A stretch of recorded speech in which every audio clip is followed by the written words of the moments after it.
Keputihan merupakan hal yang wajar dialami wanita saat sebelum ataupun sesudah masa haid. Namun sebagian orang justru mengeluhkan keputihan yang berkepanjangan dan tak kunjung usai.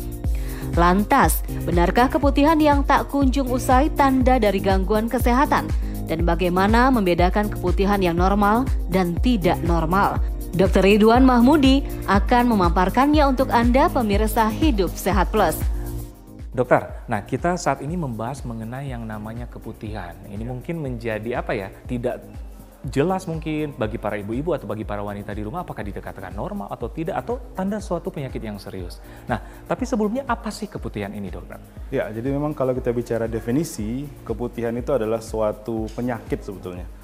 Penyakit yang ditandai dengan keluarnya cairan berwarna putih ataupun yang sejenisnya dan disertai dengan rasa gatal pada wanita. Jadi kalau kita bicara keputihan itu adalah suatu kondisi penyakit gitu pada wanita. Kalau berbicara keputihan, ya. Betul. Tapi apakah cairan yang berwarna putih itu apakah dikatakan normal atau selalu tanda penyakit, dok? Jadi memang normalnya pada alat kelamin wanita akan diliputi oleh cairan. Seperti halnya organ-organ kita yang mengandung mukosa, seperti lapisan dalam pipi, kemudian hidung pasti dilapisi oleh selaput lendir namanya atau mukosa. Ya. Nah, cairan itu bisa normal dan bisa menjadi penyakit ketika sudah terinfeksi oleh bakteri ataupun yang lainnya begitu. Oke. Dan itu bisa dikenali dengan tanda-tandanya. Ada tanda-tandanya. Nah, sebelum ke tanda-tandanya, dokter, apa sih penyebab keputihan ini?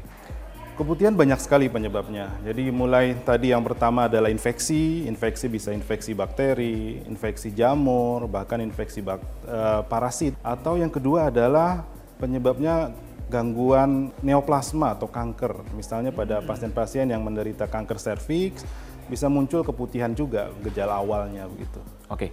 Nah, cairan yang dikeluarkan oleh alat organ wanita itu yang berwarna putih, apakah selalu tanda penyakit? Ya, normalnya cairan alat kelamin wanita itu seperti putih telur yang mentah. Itu normal. Normalnya. Jadi itu dikatakan normal ya? Jadi dia bening, kemudian konsistensinya sedikit kental, ya. Kemudian yang kedua adalah tidak berbau dan yang terakhir tidak menyebabkan gatal pada organ kewanitaan. Gitu. Oke, itu tanda khasnya ya? Iya, tanda khasnya.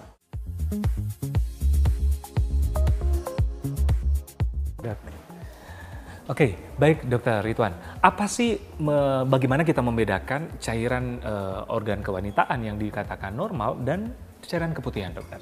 Iya, baik dok. Jadi kita harus kenal bagaimana cairan yang normal pada organ kewanitaan. Ya. Tadi yang kita sebutkan bahwa memang normalnya ada cairan di organ kewanitaan. Benar. Dia bening, kemudian konsistensinya sedikit kental.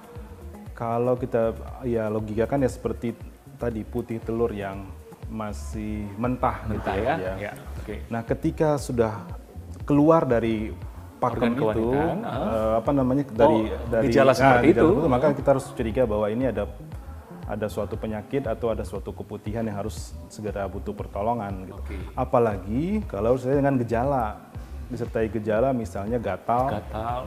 Ataupun bau yang bisa amis, bisa busuk dan sebagainya. Oke, itu sudah pasti keputihan dan itu sudah pasti patologis. Betul. Merupakan kelainan ya? Ya, betul. Keputihan yang merupakan suatu penyakit. Suatu penyakit. Ya, betul. Nah, ada kan fakta mitos yang beredar di masyarakat nih dokter. Katanya cairan putih 1 bulan sekali atau 1 bulan 2 kali dianggap normal.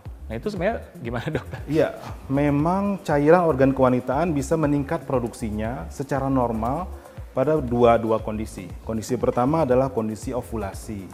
Ya, kondisi ovulasi atau pada masa subur. Tapi tetap ciri-cirinya adalah seperti yang kita sebutkan warnanya tadi ya. Ya. Gitu. Kemudian yang kedua adalah sebelum dan menjelang haid. Sebelum dan menjelang haid, tapi tetap konsistensinya, kemudian ciri-cirinya seperti yang kita sebutkan tadi. Nah, di luar kondisi itu, maka normalnya cairan vagina tidak banyak terdeteksi. Gitu. Ya. Jadi mungkin ini perhatian juga bagi para wanita. Pokoknya yang kita katakan normal adalah cairan berwarna bening. Ya. Namanya udah berwarna atau berubah warna dikatakan tidak normal. Betul. Periksa ya, harus ada perlu pengobatan. Ya. Dokter, nah keputihan ini kan bisa terjadi pada seluruh wanita, wanita dewasa ataupun remaja ya. Nah, kalau keputihan ini terjadi secara terus-menerus, apakah itu petanda suatu gangguan kesehatan tertentu atau gimana, dokter? Kemungkinan iya, kemungkinan besar iya. Kenapa? Karena memang tadi kita katakan fase-fase di mana terjadi peningkatan produksi cairan organ kewanitaan terkait dengan hormon estrogen tentunya. Itu tadi di fase subur, kemudian sesaat sebelum ataupun sesudah haid. Nah, kalau kondisi itu masih normal. Masih normal. Tapi ketika terjadi sepanjang siklus haid, maka kita khawatir umumnya itu suatu kondisi keputihan yang tidak normal. Iya, iya. Nah, biasanya penyakit-penyakit apa saja, dokter? Banyak sekali sih penyebab penyakit yang terkait dengan keputihan. Yang paling umum biasanya? Paling umum adalah infeksi tadi. Infeksi ya. Infeksi.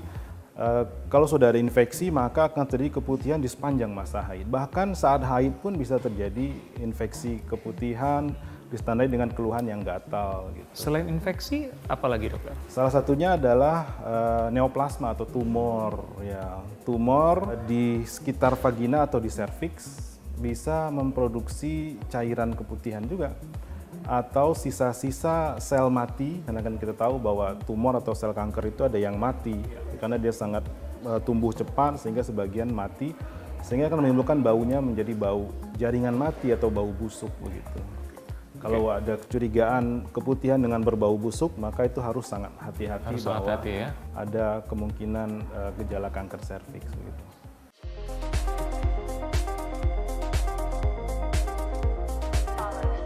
Baik, Dokter Ridwan, kapan sih waktu yang tepat untuk melakukan ini pemeriksaan keputihan? Ya, jadi memang kalau kita curiga keputihannya adalah keputihan yang suatu penyakit, maka kita harus segera periksa ke dokter. Apa tandanya? Yang pertama adalah keputihannya berubah warnanya, yang tadinya bening, putih seperti apa tadi, putih telur yang mentah. Telur itu yang dikatakan ya, normal. Itu normal. Berubah misalnya menjadi kuning, atau berwarna hijau, atau berwarna kemerahan, maka itu harus segera kontrol. Harus segera ya. Atau menimbulkan gejala, misalnya baunya bisa bau amis, atau bisa berbau busuk, atau menyebabkan gatal.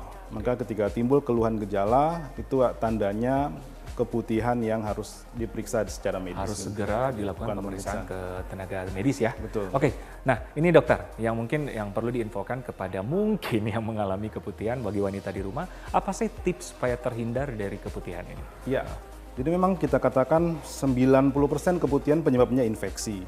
Bagaimana cara mencegah supaya organ kewanitaan tidak mengalami infeksi?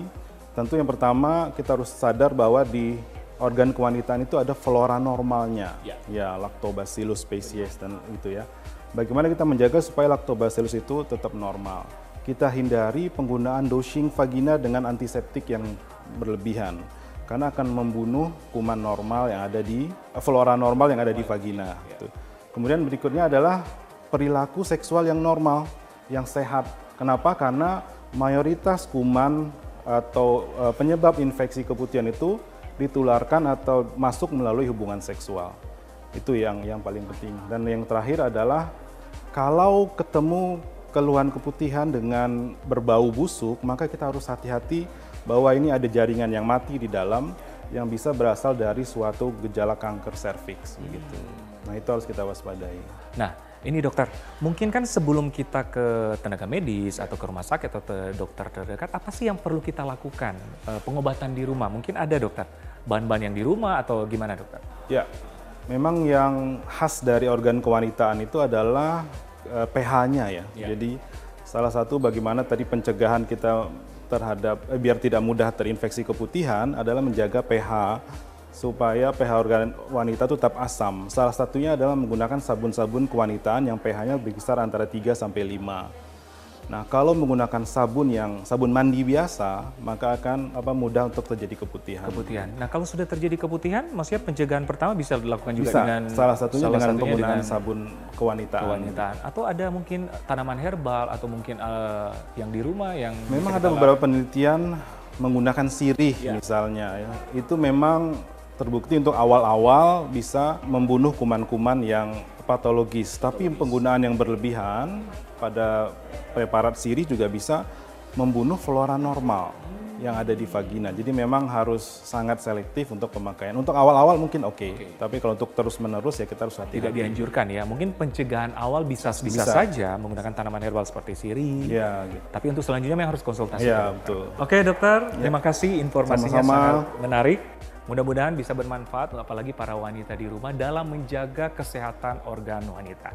Oke, demikianlah bincang sehat kali ini. Saya Dr. Ekles bersama Saya Dr. Ridwan Mahmudin, SPOG. untuk Hidup Sehat Plus.